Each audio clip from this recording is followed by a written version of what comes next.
Good morning guys. Sigurado ako magustuhan niyo yung share ko sa inyo. Last week kasi pumunta akong Pag-ibig, kinuha ko na yung aking cheque. So kaya bukas alas 9.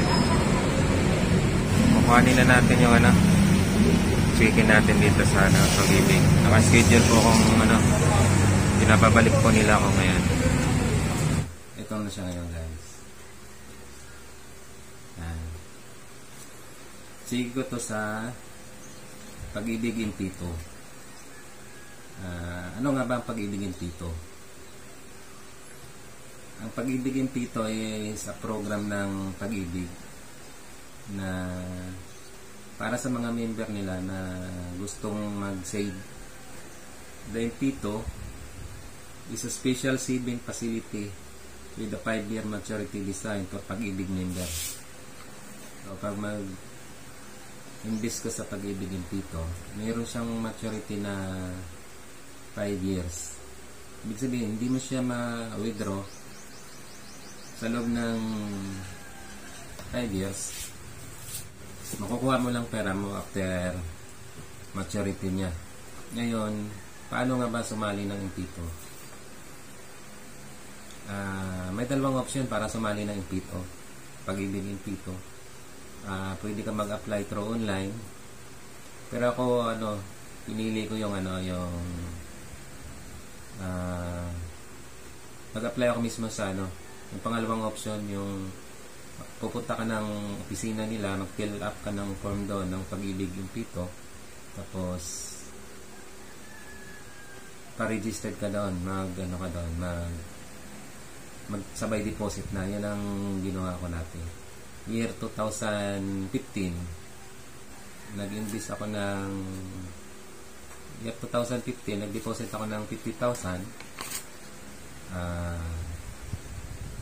Tapos dinagdagan ko siya ng 25,000 noong 2016. Tapos nag-deposit ulit ako ng 50,000 noong 2019 kasi naisip ko malapit nang mag-mature yung aking Pag-ibig in Pito, kaya dinagdagan ko siya. Magmamature kasi siya 2020, kaya nung 2019 dinagdagan ko siya ng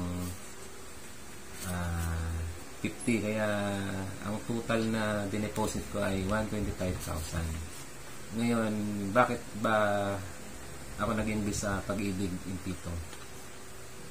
Kasi sa totoo lang, walang bangkong nag-o-offer ng ganun kalaking interest kumpara sa Pag-ibig in Pito.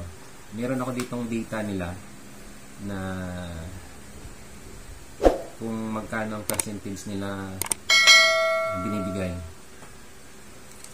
Ito, may data ako dito. Noong 2015, ang dividend rate na binibigay nila sa nag-invest sa kanila ay 5.33%. 2016, 7.43%. 2017, 8.11%. Ito yung pinakamataas na dividend rate na nangyari sa Pag-ibig. 2016, 8.11%. 2018, nag-rate sila ng 7.41% yung dividend rate nila. Kung mapapansin nyo guys, kahit saan kang bangko pumunta, walang nagbibigay ng ganong percentage. Kahit mag-time deposit ka sa bangko, walang ganong interest ngayon. Pero naalala ko dati nung ako'y nag-time deposit way back in 1995-96, 1995-1996, merong time deposit na na 10%. Naalala ko dati yung 10%. Pero ngayon wala na. Ano nga ba ang pwedeng sumali sa Pag-ibig in Pito? Pag member ka ng Pag-ibig, pwede kang sumali ng Pag-ibig in Pito. Meron silang option na pwede ka bayad monthly, 500 minimum monthly within 5 years. Tapos pwede ring one time, big time na sinasabi nila. Yung pag mag-invest ka ng 100,000 o 1 million, babalikan mo lang siya after 5 years. So, ito na yung ating, sige guys, di-deposit ko na to bukas sa bangko. Kaya naisipan kong gawan mo na siya ng content. Iniisip ko to para naman ma-encourage yung mga kapwa natin dyan na mga Pilipino na mag-invest na, kasi ayon sa Sordi 12%. Meron akong data na nakuha dati. May nakuha akong data. Ayon sa Sordi mga sir, 22.6% lang yung Pilipino na merong savings account, may passbook, may bank account ba. 77.4% yung mga walang bank account. Mga Pilipino talaga hindi mahilig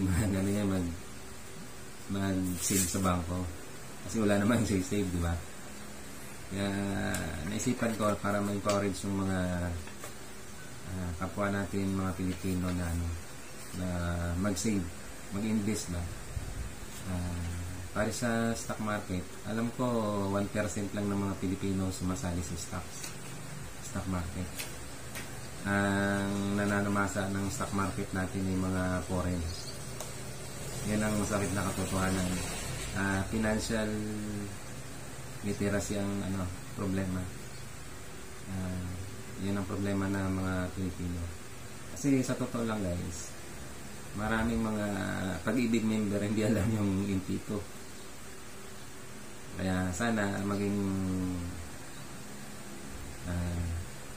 daan itong video na to para ma-encourage yung mga member natin na mag-invest sa Pag-ibig impito. Government guarantee siya. Unlike sa bangko, pag mag-deposit ka doon ng let us say na 5 million, ang insured lang ng PDIC is 500,000. Once na mag-file ng bankruptcy yung bangko, yung 4.5 million mo na dineposit sa kanila ay yan, malaking question mark yan pag nag-file ng bankruptcy yung bangko. Sa Pag-ibig, ginagarantiyan ng government na ibabalik kung magkano man yung in-invest mo. Wala namang limit kung magkano yung in-invest mo sa Pag-ibig dito. Kung malaki, mas gusto nga nila kasi gagabitin naman nila. Sa in-invest ko na 25,000, kumita ako ng 35,000. 160,000 na yung binigay sa akin. Kasama na yung interest. 160,000. Hindi naman sama, di ba? Sana may natutunan kayo dito sa video na sinunod ko. Kung nagustuhan nyo guys yung video natin, huwag nyo kalimutang mag-subscribe, i-hit yung notification bell para ma-update kayo sa susunod nating mga video. Paano guys, hanggang dito na lang yung video natin. God bless po. Paalam.